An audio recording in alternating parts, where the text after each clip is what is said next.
ಸ್ವರ್ಣಸರ ಬಡಾವಣೆಯಲ್ಲಿರುವ Shri Shri doctor Shivakumara ಸ್ವಾಮೀಜಿಯವರ ಉದ್ಯಾನವನ ಅಭಿವೃದ್ಧಿ ಹಾಗೂ ಸ್ವರ್ಣಸಂದ್ರ ಬಡಾವಣೆಯ 33ನೇ ವಾರ್ಡ್ನ ಅಂಗನವಾಡಿ ಕೇಂದ್ರ ಕಟ್ಟಡಕ್ಕೆ ಗುದ್ದಲಿ ಪೂಜೆಯನ್ನು ನಡೆಸಲಾಯಿತು. ಮಂಡ್ಯದ ಜನಪ್ರಿಯ ಶಾಸಕರಾದ ರವಿಕುಮಾರ್ ಗಣಿಗಾರ್ ಅವರು 7.50 ಲಕ್ಷ ರೂಪಾಯಿ ಪಾರ್ಕ್ ಅಭಿವೃದ್ಧಿಗೆ ಹಾಗೂ 20 ಲಕ್ಷ ರೂಪಾಯಿ ಅಂಗನವಾಡಿ ಕಟ್ಟಡಕ್ಕೆ ಗುದ್ದಲಿ ಪೂಜೆ ನಡೆಸಿದರು. ಇದೇ ಸಂದರ್ಭದಲ್ಲಿ ಮಂಡ್ಯದಲ್ಲಿ ಹಲವಾರು ಅಭಿವೃದ್ಧಿಗಳಿಗೆ 20 ಕೋಟಿ ಹಣ ತಂದಿರುವುದಾಗಿ ಹೇಳಿದರು. ಕಾರ್ಯಕ್ರಮದಲ್ಲಿ ಕಾಂಗ್ರೆಸ್ ಮುಖಂಡರಾದ ಶಿವನಂಜು, ಸೋಮಣ್ಣ, ವೀರಶೈವ ಮಹಾಸಭಾದ ಅಧ್ಯಕ್ಷರಾದ ಎಂಆರ್ ಮಂಜುನಾಥ್, ಮಾಜಿ ನಗರಸಭೆ ಸದಸ್ಯರಾದ ರುದ್ರಪ್ಪ, ನಗರಸಭಾ ಸದಸ್ಯರಾದ ಸುಮಂತ್, ಮುಖಂಡರಾದ ಸುರೇಶ್, ತಿಲಕ್, ಮಹಾಂತಪ್ಪ, ನಗರಸಭೆ ಪೌರಾಯುಕ್ತರಾದಂತೆ ಹಲವಾರು ಗಣ್ಯರು ಹಾಗೂ ಅತಿಥಿಗಳು ಪಾಲ್ಗೊಂಡಿದ್ದರು.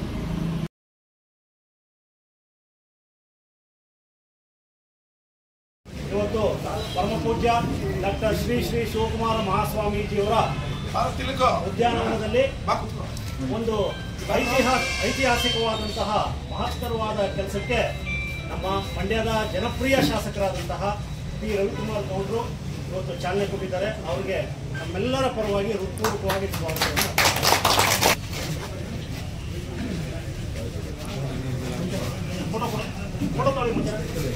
ಬನ್ನಿ, ಹಿಂದೆ ಹೋಗಿ ಸ್ವಲ್ಪ ಬ್ರಾಡ್ ಆಗಿ ಶಿವಕುಮಾರ್ ಅಣ್ಣ ಹಿಂದೆ ಒಂದು ಸ್ವಲ್ಪ ಎಮ್ಮರ ಮುಖಂಡ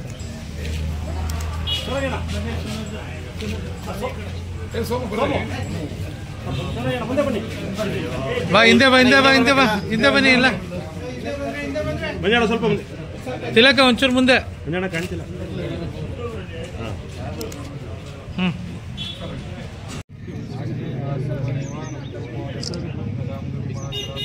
ಮಾಡೋಣ ಚುಚ್ಚುತ್ತೆ ಏನೇನು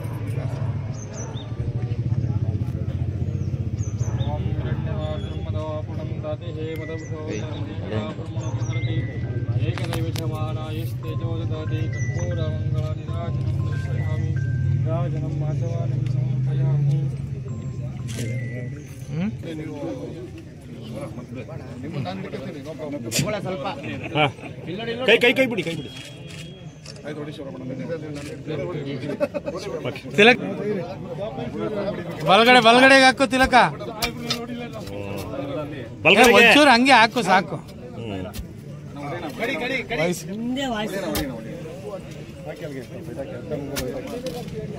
ತಾವ ತಿಲಕ ನೀರು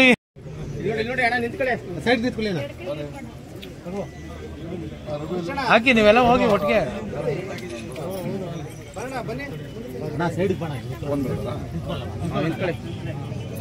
ಇಲ್ಲಿ ನೋಡಿ ಸರ್, ಹಾರ ಹಾಕ್ತಾರೆ ಇಲ್ಲಿ ನೋಡಿ.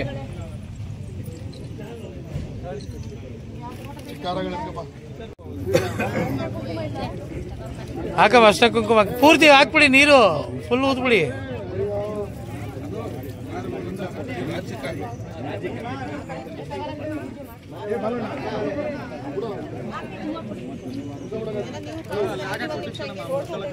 ಶಾಸಕರನ್ನ ಗೋರ್ಕಟ್ಟೆ ಈ ಭಾಗದಲ್ಲಿ ಈಗ ಒಂದು ಪಾರ್ಕನ್ನು ಸ್ವಾಮೀಜಿಯವರ ಹೆಸರಲ್ಲಿ ಮಾಡೋಣ ಅಂತಕ್ಕಂಥ ಒಂದು ಪ್ರಸ್ತಾಪನೆಯನ್ನು ನಾನು ಸಲ್ಲಿಸಿದೆ.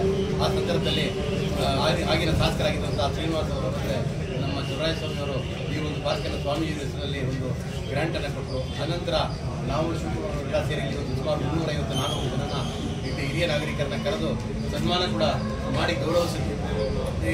ನಂತರ ಈಗ ನನಗೆ ಅನಂತರ ದಿನಗಳಲ್ಲಿ ಅಭಿವೃದ್ಧಿಯ ಪರ್ವವನ್ನು ಕಾಣ್ತಾ ಇರ್ತಕ್ಕಂಥದ್ದು ಮಂಡ್ಯ ವಿಧಾನಸಭಾ ಕ್ಷೇತ್ರದಲ್ಲಿ ಬಹುಶಃ ಹಿಂದೆಂದು ಕಾಣದೇ ಇರುವಂಥ ಒಂದು ಅಭಿವೃದ್ಧಿಯ ಪರ್ವ ನಮ್ಮ ಶಾಸಕರಾದಂಥ ರವಿಕುಮಾರ್ ಗಣಿಗಾರ್ ಅವರ ಪೀರಿಯಡಲ್ಲಿ ನಡೀತಾ ಇದೆ. ಅದಕ್ಕೆ ನಾವೆಲ್ಲರೂ ಕೂಡ ಎಲ್ಲರೂ ಕೈ ಚಪ್ಪಾಳೆ ಜೋರಾಗಿ 1,800 ಕೋಟಿಗೂ ಹೆಚ್ಚು ಅನುದಾನವನ್ನು ಈ ಕ್ಷೇತ್ರಕ್ಕೆ ತಂದಿದ್ದಾರೆ. ಅವ್ರಿಗೆ ಗೊತ್ತಿದೆ ನಾವು ಈ ರಸ್ತೆ ಮತ್ತು ಮೂಲಭೂತ ಸೌಕರ್ಯಗಳನ್ನ ಕಲ್ಪಿಸಿದ್ರೆ ಯಾವುದೇ ಕ್ಷೇತ್ರ ಅಭಿವೃದ್ಧಿ ಆಗ್ತದೆ. ಏಕೆಂದರೆ ಅಲ್ಲಿಗೆ ಹೂಡಿಕೆ ಮಾಡ್ತಕ್ಕಂಥವ್ರು ಬರ್ತಾರೆ, ಇಂಡಸ್ಟ್ರಿ ಇರ್ಬೋದು, ಮಾಲ್ಗಳಿರ್ಬೋದು, ಮತ್ತು ಉದ್ಯೋಗ ಸೃಷ್ಟಿ ಮಾಡ್ತಕ್ಕಂಥ ಹಲವಾರು ಉದ್ಯಮಗಳು ಬರೋದಕ್ಕೆ ಪೂರಕ ಅಂತಂದರೆ ರಸ್ತೆ ಮತ್ತು ಸಂಪರ್ಕ ಅವ್ರಿಗೆ ಗೊತ್ತಿದೆ. ಹಾಗಾಗಿ ಅವರ ಅಭಿವೃದ್ಧಿಗೆ ಅತಿ ಹೆಚ್ಚು ಒತ್ತನ್ನು ಕೊಡ್ತಾ ಇದ್ದಾರೆ. ಹಾಗೆ ಶಿಕ್ಷಣಕ್ಕೂ ಕೂಡ ಕೊಡ್ತಾ ಇದ್ದಾರೆ. ಬಹುಶಃ ನಾನು ಈ ಸಂದರ್ಭದಲ್ಲಿ ಒಂದು ವಿಚಾರ ಹೇಳೋದಕ್ಕೆ ನನಗೆ ಇಷ್ಟಪಡ್ತೀನಿ. ಅವರ ಹುಟ್ಟುಹಬ್ಬವನ್ನು ನಾವು ಆಚರಿಸಬೇಕು ಅಂತೇಳಿ ನಾವೆಲ್ಲ ವಿಜೃಂಭಣೆಯಿಂದ ಆಚರಿಸಬೇಕು ಅಂತ ಮಾಡ್ಕೊಂಡಿದ್ವಿ. ಆಗ ಅವ್ರು ಹೇಳಿದ್ರೆ ನಾನು ವಿಜೃಂಭಣೆಯಿಂದ ಆಚರಿಸೋದನ್ನ ಖಂಡಿತ ನಾನು ಮಾಡೋದಿಲ್ಲ. ದಯಮಾಡಿ ನೀವು ಮಕ್ಕಳಿಗೆ ಅದರ ಬದಲು ನೋಟ್ ಪುಸ್ತಕ ಕೊಟ್ಬಿಡಿ ಮಕ್ಕಳಿಗೆ ನಮ್ಮ ಅನುಕೂಲ ಆಗ್ತದೆ. ಏನು ಖರ್ಚು ಮಾಡಬೇಕು ಅಂದರೆ ಅಷ್ಟನ್ನು ನೋಟ್ ಪುಸ್ತಕ ಕೊಡಿ. ಅದು ಲಕ್ಷಗಟ್ಟಲೆ ನೋಟ್ ಪುಸ್ತಕಗಳು ಬಂತು. ಅದನ್ನೆಲ್ಲ ವಿತರಣೆ ಶಾಸಕರು ನಮ್ಮ ಇದು ಮಾಡಿದ್ರು. ಮಕ್ಕಳಿಗೆ ನೋಟ್ ಬುಕ್ ಕೊಡ್ತಕ್ಕಂಥ ಕಾರ್ಯಕ್ರಮ ಮಾಡಿದ್ರು. ಮತ್ತು ಇದರಲ್ಲಿ ನಮ್ಮ ಸ್ಟೇಡಿಯಂನಲ್ಲಿ ಅಂಬೇಡ್ಕರ್ ಇದರಲ್ಲಿ ಬಿಲ್ಡಿಂಗ್ನಲ್ಲಿ 600ಕ್ಕೂ ಹೆಚ್ಚು ಮಕ್ಕಳಿಗೆ, ಪ್ರತಿಭಾವಂತ ಮಕ್ಕಳಿಗೆ 90% ಬರೆದಂಥ ಮಕ್ಕಳಿಗೆ, ಅಂಕವನ್ನು ಬರೆದಂಥ ಮಕ್ಕಳಿಗೆ ಸುಮಾರು 25-30 ಲಕ್ಷ ರೂಪಾಯಿ ವೆಚ್ಚವನ್ನು ಮಾಡಿ ಬಹುಶಃ ಹಿಂದೆ ಯಾರೂ ಮಾಡಿರಲಿಲ್ಲ ಅಂತ ಒಂದು ದಾಖಲೆಯ ಒಂದು ಪ್ರೋತ್ಸಾಹವನ್ನು ಶಿಕ್ಷಣಕ್ಕೆ ಕೊಡತಕ್ಕಂಥದ್ದು ನಾವು ಮಾಡಿದ್ದಾರೆ. ಮತ್ತೆ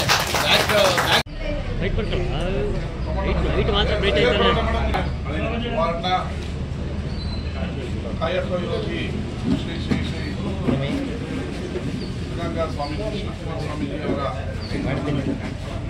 ಪಾರ್ಕಿನ ಅಭಿವೃದ್ಧಿ ಕಾಮಗಾರಿಗೆ, ಮುಂದುವರೆದ ಅಭಿವೃದ್ಧಿ ಕಾಮಗಾರಿಗೆ ಭೂಮಿ ಪೂಜೆಯನ್ನು ಮಾಡಿದ್ದಾರೆ. ಭಾಳ ವರ್ಷಗಳಿಂದ ನನ್ನ ಸ್ನೇಹಿತರು ಇಲ್ಲಿ ಬರಬೇಕು ಅಂತ ಕರೀತಾ ಇದ್ರು. ಇವತ್ತು ಗಲಿಗೆ ಕೊಡಬೇಕು. ಈ ಕಾರ್ಯಕ್ರಮದ ವೇದಿಕೆ ಮೇಲಿರುವಂಥ ನಮ್ಮ ಗ್ಯಾರಂಟಿ ಸಮಿತಿ ಅಧ್ಯಕ್ಷ ಅಭಿವೃದ್ಧಿ ಮಾಡ್ತಾ ಇರೋದು ಅವರಿಗೆ ಶ್ರೇಯಸ್ಸು.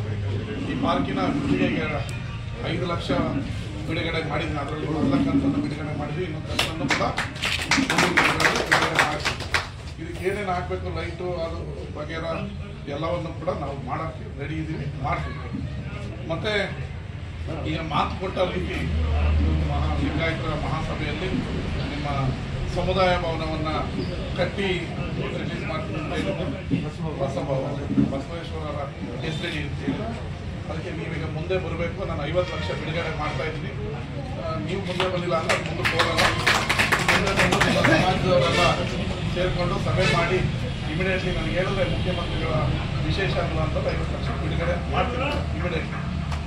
ಅದರಲ್ಲಿ ಏನು ಬಡವರಿಗೆ ಅನುಕೂಲ ಆಗೋ ರೀತಿ ಕಟ್ಟೋದಕ್ಕೆ ನಾವು ಹೇಳಿ ಈ ವಾರ್ಡಿನ ಅಭಿವೃದ್ಧಿಗೆ ನಾವು ನಿಮ್ಮ ಜೊತೆ ಇರ್ತೀವಿ. ಇನ್ನೂ ಹಲವಾರು ಅಭಿವೃದ್ಧಿಗಳನ್ನು ಮಾಡಬೇಕಾಗಿದೆ. ಅದಕ್ಕೆ ಏನು ಫಂಡ್ ಬೇಕೋ ಅವನ್ನ ಕೂಡ ರಿಲೀಸ್ ಮಾಡ್ತೀವಿ. ಒಳ್ಳೆಯದಾಗಲಿ. ಅದೊಂದು ಭೂಮಿ ಪೂಜೆ ಮಾಡ್ತಾ ಇದ್ದೀವಿ. ಈ ವಾರ್ಡಿನ ಮೂಲಭೂತ ಸೌಕರ್ಯಗಳ ಏನೇನು ಅವಶ್ಯಕತೆ ಇದೆ ಅದಕ್ಕೆ ಈಗ ಮುಖ್ಯಮಂತ್ರಿಗಳ ವಿಶೇಷ ಅನುದಾನದಲ್ಲಿ ಸಿಟಿಗೆ 20 ಕೋಟಿಯನ್ನು ರಿಲೀಸ್ ಮಾಡ್ತಾ ಇದ್ದೀವಿ. ಸಿಟಿ ಬ್ಯೂಟಿಫಿಕೇಷನ್ನು, ಬ್ಯಾಸ್ಕೆಟ್ಬಾಲ್ ಸ್ಟೇಡಿಯಮ್ಮು ಮತ್ತು ಇನ್ನೂ ಏನೇನೋ ಎಲ್ಲ ಪ್ಲ್ಯಾನಲ್ಲಿ ಹಾಕಿದ್ವಿ. ಅದನ್ನು ಮೀಡಿಯಾ ಮುಂದೆ ಈಗ ಹೇಳತ್ತಲ್ಲ, ಏನೋ ಅನ್ನೋದನ್ನ ಮುಂದಿನ ದಿನಗಳಲ್ಲಿ ಪತ್ರಿಕಾಗೋಷ್ಠಿ ಮಾಡಿ ಹೇಳ್ತೀವಿ. ಹೊಸ ಮಂಡ್ಯಕ್ಕೆ ನಾಂದಿಯನ್ನು ಈಗ ಆಡ್ತೀವಿ. ಹೊಸ ರೂಪರೇಷೆಗೆ ಮಂಡ್ಯದ ಬ್ಯೂಟಿಫಿಕೇಷನ್ಗೆ ಕೂಡ 3 ಕೋಟಿಯನ್ನು ಎತ್ತಿಡ್ತಾ ಇದ್ದೀವಿ. ಬೇರೆ ಊರವ್ರು ಬಂದರೆ ಮಂಡ್ಯ ಬದಲಾಗಿದೆ ಅಂತ ಕಾಣಬೇಕು. ಅದಕ್ಕೆ 3 ಕೋಟಿ ರೂಪಾಯಿಯನ್ನು ಸರ್ಕಾರಗಳ ಅಭಿವೃದ್ಧಿಗೆ ವಿಶೇಷವಾಗಿ ಅನುದಾನವನ್ನು ಬಿಡುಗಡೆ ಮಾಡ್ತಾ ಇದ್ದೀವಿ. ಈಗ ಮುಂದಿನ ದಿನಗಳಲ್ಲಿ ನೀವು ಹೊಸ ಮಂಡ್ಯವನ್ನು ನೋಡ್ತೀರಾ ಅಂತ ಹೇಳಿ ನನ್ನ ಮಾತನ್ನು ಮುಗಿಸ್ತೀನಿ. ಧನ್ಯವಾದ. ಹಾಗಿದ್ರೆ ಸಬ್ಸ್ಕ್ರೈಬ್ ಬಟನ್ ಮೇಲೆ ಕ್ಲಿಕ್ ಮಾಡಿ ಹಾಗೂ ನಮ್ಮ ಹೊಸ ವಿಡಿಯೋಸ್ ಅಪ್ಲೋಡ್ಗೋಸ್ಕರ ಪಕ್ಕದಲ್ಲಿ ಕಾಣುವ ಬೆಲ್ ಬಟನ್ ನಮ್ಮೆಲ್ಲ ವಿಡಿಯೋಗಳನ್ನ ಲೈಕ್ ಮಾಡಿ, ಶೇರ್ ಮಾಡಿ ಹಾಗೂ ಕಮೆಂಟ್ ಮಾಡಿ.